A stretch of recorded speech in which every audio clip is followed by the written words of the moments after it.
আসসালামু আলাইকুম। আমি মোহাম্মদ মাহমুদুল হাসান। আমার বয়স 46।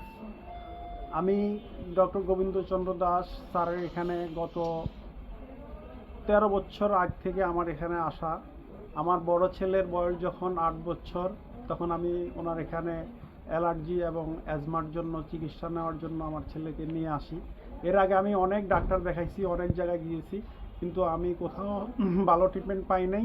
তো এখানে আসার পরে স্যার আমাকে আমার ছেলেকে টেস্ট করছে, অ্যালার্জি টেস্ট করছে। টেস্ট করার পরে আমার স্যার ওষুধ দিছে, ওষুধ দেওয়ার পরে ভ্যাকসিন দিছে, ভ্যাকসিন দেওয়ার পরে 5 বছর কমপ্লিট করার পরে আমার ছেলে এখন 7-8 বছর ধরে আলহামদুলিল্লাহ অনেক ভালো আছে। সব রকম খাবার খেতে পারে, অ্যালার্জি জাতীয় খাবার খেতে পারে, কোনো সমস্যা হয় না। আর আমার ছোট ছেলেটাও অ্যালার্জির সমস্যা, ও এখানে ট্রিটমেন্ট আছে আল্লাহর রহমতে, আগের চেয়ে তো অনেক ভালো। আমার ওয়াইফও এখানে ট্রিটমেন্ট নেয়।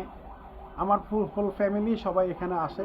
তো আলহামদুলিল্লাহ ওনার এখানে ভালো ট্রিটমেন্ট হয়, প্রপারলি চিকিৎসা হয় এবং ভালো ওষুধের মাধ্যমে এবং ওনার ভালো ব্যবহারের মাধ্যমে আমরা অনেক খুশি এবং ভালো।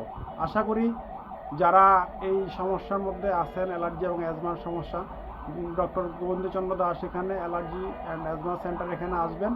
আসলে ইনশাল্লাহ আপনারা সবাই উপকৃত হবেন আশা করি।